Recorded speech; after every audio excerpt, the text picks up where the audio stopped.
Buenas, buenas. Hubo elección en la Asamblea Legislativa, en el OIJ si quieren pensionar y hay una nueva epidemia. Esto es Welcome to Chepe, un episodio para las personas que quieren un cambio en este país. Por lo cual se declara electo al diputado Rodrigo Arias Sánchez, presidente de la Asamblea Legislativa para la cuarta legislatura 2025-2026. Se decreta un receso de hasta 5 minutos. Pero no sé, para la próxima. Tal vez este 1 de mayo ustedes probablemente disfrutaron de un gran feriado, un jueves medio atravesado. No sé, ¿ustedes preferían cuando los cambiaban a viernes o cuando los dejaban así? Comenten. Pero bueno, mientras ustedes disfrutaron del feriado, hubo cónclave en la Asamblea Legislativa. Rodrigo Arias fue electo el 1 de mayo del 2022 y luego fue reelecto. Y luego fue reelecto. Y ahora oficialmente, por segunda vez en la historia del país, estará la misma persona por cuarto año consecutivo para terminar este periodo con Chávez, esto tras ganarse 33 votos de sus compañeros. En general, pues básicamente muy agradecido, me siento con muchas fuerzas para trabajar este último periodo. La pelea no estuvo tan reñida, aun cuando todo el mundo se lanzó.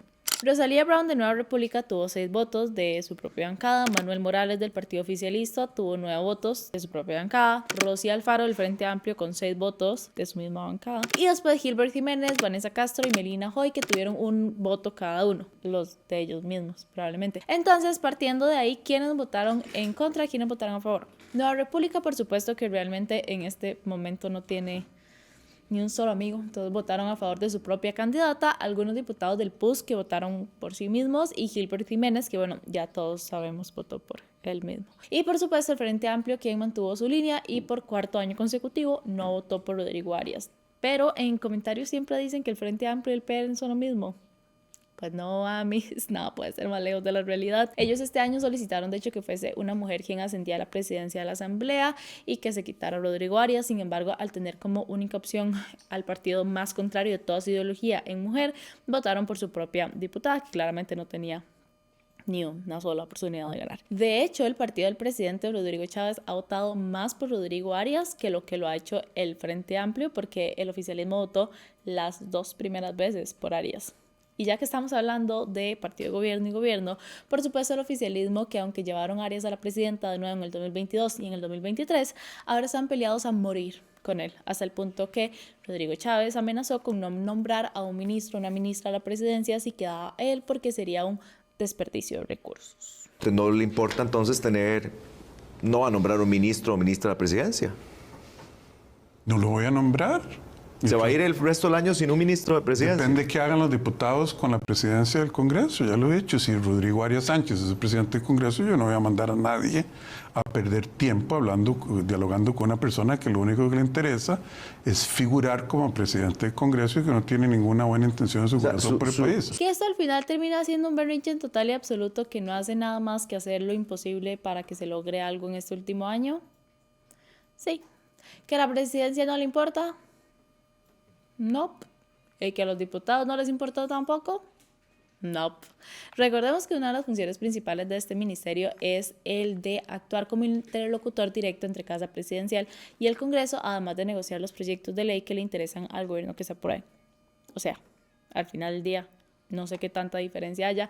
Eso es algo que no han sabido hacer ninguno de los involucrados, ni Rodrigo Arias, ni Natalia Díaz, ni Laura Fernández como exministras. Así que bueno, yo he dicho, ¿verdad? Eso es justamente lo que necesitábamos, que se separen más los poderes, ¿verdad? Entre que menos negocien y que pierdan más tiempo todavía haciendo juegos políticos en vez de ayudar al país. Perfecto. Pero bueno, a pesar de estas personas que votaron en contra, pues obviamente ganaron quienes votaron a favor, quienes lo defienden. Para algunos, Rodrigo Arias es una de las pocas figuras políticas de peso que realmente se le enfrentan al chavismo y que tiene como los medios, el número de diputados y la historia para poder hacerlo. Además, con solo un año por delante y al final uno tan importante como este que vienen, creen que lo más lógico es que el cierre del periodo sea la misma persona que lo ha hecho 3 años anteriores. Básicamente, si ya hizo 3, que haga 4. ¿Quiénes al final quedaron votando a favor entonces la gran mayoría del PLN, la gran mayoría del PUS, que pidieron a cambio sacar a Nueva República de la vicepresidencia y poner a Vanessa Castro. Se une el bipartidismo histórico y ya por ahí al final iban bien porque son las dos bancadas con más diputaciones. Pero además ya empezaron a hacer tratos y se dejaron a las diputadas independientes, a Gloria Navas, María Marta Padilla, Joana Obando, Cintia Córdoba y Kate Cambronero, además de la oficialista antichavista Luz María Alpizar, por supuesto, y de los diputados restantes del PLP. Este cuarto mandato del PLN da un golpe durísimo al chavismo porque claramente él golpeó primero, durísimo, cuando ganó las elecciones, un señor que solo conocía a la mamá.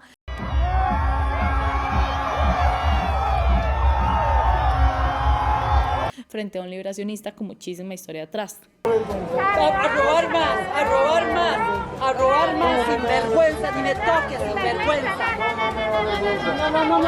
Demasiado. Más bien, ¿verdad? Sin embargo, después del PLN perder las elecciones contra el discurso de hartos de la política tradicional, logra, en medio de una asamblea legislativa tan partida entre 6 partidos políticos contrarios uno del otro, quedarse 4 años en la presidencia y ser la mayor oposición al presidente. ¿Saben? Esa es mi opinión, pero yo creo que esto es un augurio gigante de lo que va a pasar con las elecciones. En vez de sentarnos y ver quién es la persona más adecuada para el puesto, la elección y las personas van a quedar divididas más bien en 2, chavistas y antichavistas. Punto. Y no digo que Arias no es la decisión correcta o que es la incorrecta, pero la decisión no se tomó en base a lo mejor para la asamblea y para el país, como absolutamente siempre la decisión fue 100% estrategia política. Y así va a suceder. Los chavistas van a seguir a quien sea que termine abrazando a Rodrigo Chávez y los antichavistas van a ser a quien se le oponga más a este partido chavista. Qué triste, ¿no? Me gustaba más vivir en esta realidad alterna cuando en las clases de cívica me decían que las elecciones eran unas cosas maravillosas en las que el pueblo elegía democráticamente por quien realmente creía. Y no falta quien diga, chamaco, así ha sido siempre. Bueno, que sea lo común no quiere decir que no se pueda criticar, ¿ok? Y al final del día, no es que Chávez era diferente. No era que el PLN estaba renovando. Terminamos con lo mismo de siempre. Y hablando de excepciones, sigamos hablando del gran trabajo en equipo de los poderes y la complicada pensión del OIJ. Básicamente, el Poder Legislativo aprobó un proyecto de ley para el Poder Judicial, pero el Poder Ejecutivo anunció que no lo iba a firmar. En español, la Asamblea le dio un derecho de pensión especial al OIJ, pero a Chávez no le gustó.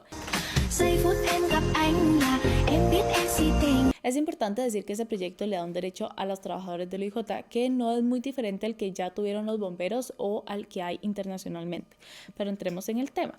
40 diputados aprobaron un proyecto de ley que permite la jubilación anticipada de los agentes del OIJ, el organismo de investigación judicial, a los 55 años debido a las condiciones laborales de alto riesgo que obviamente enfrentan, sumado a estrés extremo y una carga física y psicológica considerable. Es decir, debido a que son personas que están involucrados en redadas, eventos de peligro extremo, necesitan estar obviamente en todas. Esto tiene un par de especificaciones, por supuesto. Tener 55 años cumplidos, sea hombre o sea mujer, haber trabajado mínimo 30 años en puestos del OIJ, en la sección de cárceles o en puestos afines, siempre que exista un permiso de portación de armas. Para quienes no alcancen los 30 años de servicio, igual podrían tener una jubilación proporcional.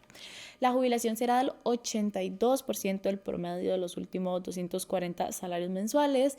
No se contabiliza el tiempo trabajado en instituciones de derecho público o no estatales de base corporativa. Entiéndase, cooperativas o colegios profesionales, algo así. Y obviamente cabe aclarar que eso no sería obligatorio.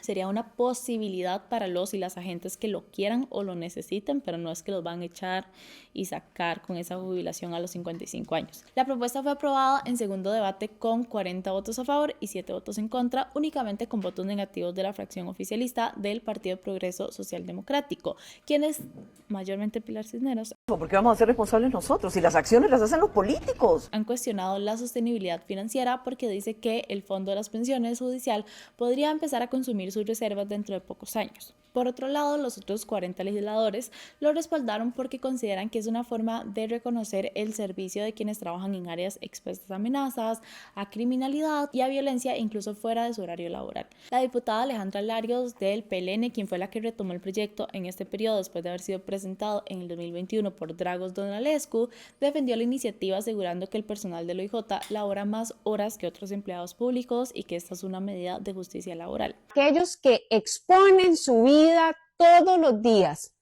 24 horas al día, porque incluso cuando no están en horario laboral, están siempre pudiendo ejercer funciones. Es también importante que sepamos que hay un estudio actuarial que respalda este proyecto de ley.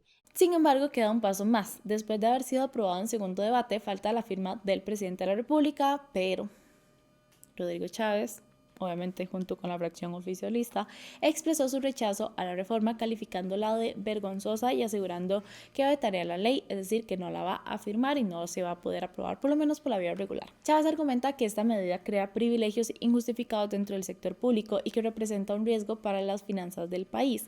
Además, defiende que la fuerza pública, por ejemplo, no cuente con este mismo privilegio si fuese el caso, porque bueno, ¿qué sería diferente entre uno y otro? Y estos señores diputados, qué vergüenza les debería dar, aprobaron retírese a los 55 años. ¿Y qué pasó con los bomberos? ¿Y qué pasó con la policía de fronteras? Que eso sí se la suda. No, fue un regalito del PLN que votaron todos. A pesar de esto, los diputados han indicado que si el veto se concreta, que ya cuentan con todos los votos para resellar la ley y convertirla en vigente por mayoría calificada, porque, de nuevo, solo el oficialismo votó en contra. Esto es todo un tema, porque por ejemplo en Estados Unidos los controladores de tráfico aéreo, otro grupo de altísima exigencia mental y emocional, tienen reglas muy específicas. Deben jubilarse sí o sí obligatoriamente a los 56 años y pueden pedirla de hecho desde los 50. Esta excepción se basa en estudios sobre el deterioro cognitivo y el nivel de estrés que implica la labor, que puede comprometer la seguridad aérea si se extiende más allá de estos límites. Los agentes federales del FBI, los US Marshals y la DEA tienen reglas similares. Pueden retirarse a los 50 años por la Federal Law Enforcement Retirement y tiene como base el mismo argumento que acá: permitir el retiro antes de que lleguen más bien a un desgaste total. Chávez también mencionó el cuerpo de bomberos, que porque ellos no lo tienen, y tienen razón. De hecho, el cuerpo de bomberos lo tuvo por muchos años, un régimen jubilatorio especial, hasta que otra ley se los quitó. Por eso, de hecho, ahora están pidiendo que esto vuelva, porque es completamente insostenible a ciertas edades y en ciertas condiciones. Y pues algunos se mueven en áreas administrativas, pero no es el caso de todos ahí, al igual que la fuerza pública o que las municipalidades a nivel local, que uno la vez pasada nos comentó que él de hecho debía de saber cuándo irse y dejar a las personas más frescas hacerlo y buscar él cómo sobrevivir el resto de los años hasta que llegara la pensión. El de los bomberos es un tema que está actualmente en la Asamblea. De hecho, la misma mejor amiga de Chávez, Marta Esquivel, como presidenta de la Caja, se negó rotundamente al proyecto en su momento, pero bueno, ya veremos qué pasa. ¿Ustedes qué creen? ¿Debería poder retirarse antes o no? ¿Debería aplicar a todos? Y sobre todo en el ámbito en el que la gente dice que ni siquiera se sabe quién va a tener o no pensión, porque somos demasiado pocos jóvenes para llevar a tantas personas mayores a jubilarse. Es todo un tema. ¿Ustedes qué opinan de eso? Y ya para cerrar, y hablando de la salud, el Colegio de Médicos y Cirujanos de Costa Rica lanzó esta semana una advertencia fuerte y clara de una nueva epidemia en el país: las presas.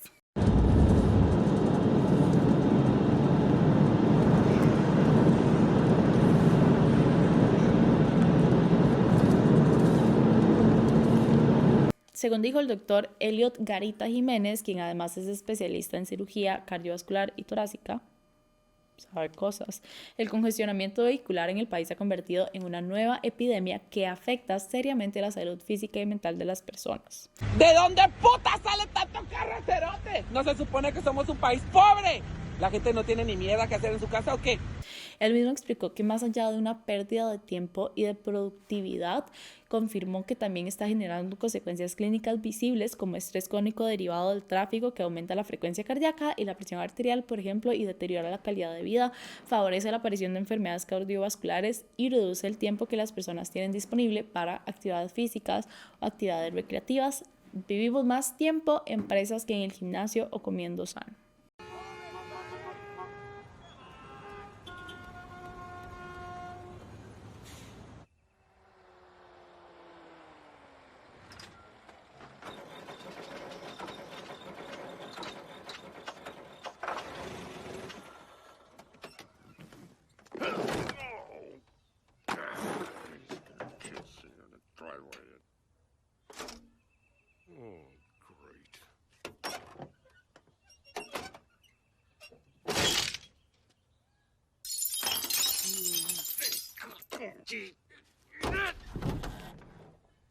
Fuerte.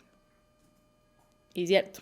Por lo tanto, el colegio hizo un llamado a reconocer este fenómeno como una amenaza a la salud pública porque están robando horas de sueño y de ejercicio y descanso, siendo todavía peor para personas con enfermedades crónicas. Y sin poder olvidar la parte mental, ¿verdad? Por supuesto que según el doctor Francisco Goldshare, presidente de la Asociación Costarricense de Psiquiatría, cada vez son más frecuentes los casos de personas que sufren episodios de ansiedad o colapso emocional durante o después de trayectos largos y caóticos.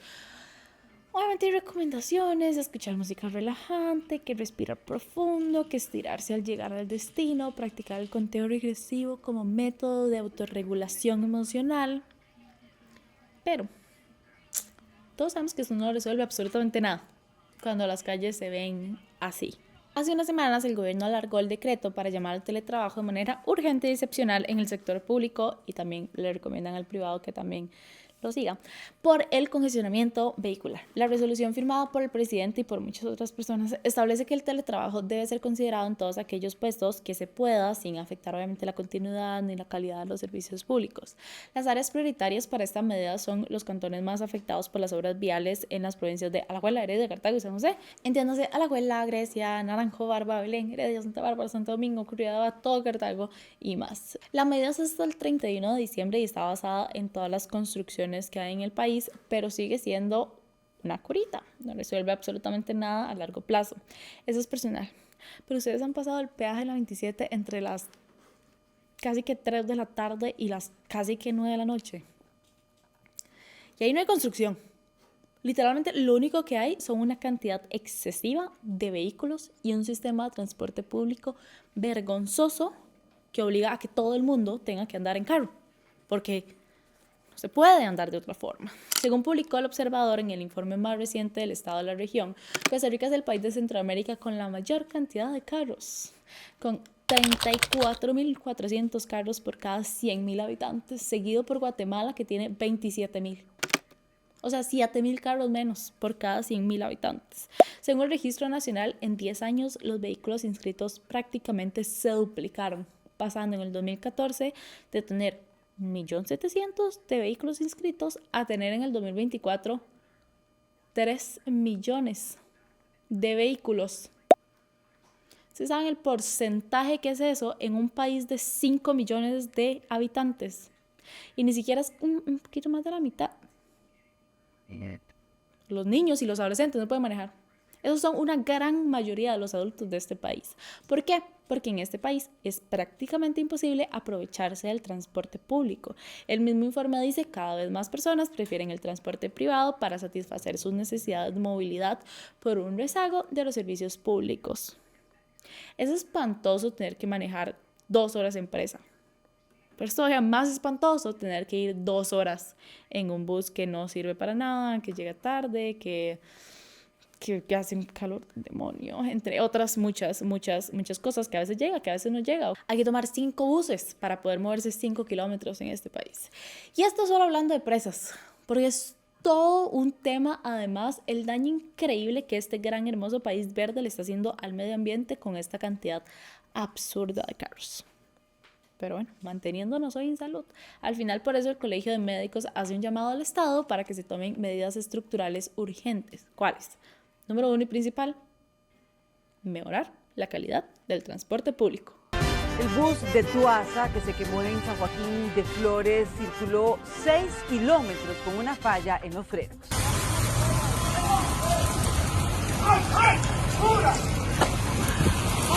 En los primeros 9 días de enero se contabilizan 3 autobuses quemados. Pero también fomentar el teletrabajo donde sea posible, crear incentivos reales para el uso compartido del automóvil y acelerar los proyectos de infraestructura vial. El colegio cerró su pronunciamiento señalando que, al igual que otras enfermedades, el congestionamiento vehicular necesita ser abordado de manera preventiva con políticas sostenidas, planificación y visión de salud pública. Y bueno, eso era todo lo que yo les traía por el día de hoy.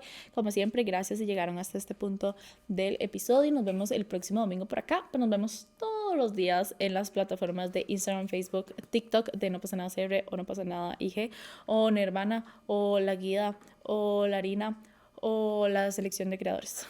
Tienen de dónde escoger, pueden escuchar el podcast también de Ponete el Día y primero lo primero, y leer el boletín si lo quieren. Y bueno, nos vemos por acá el próximo domingo. Bye.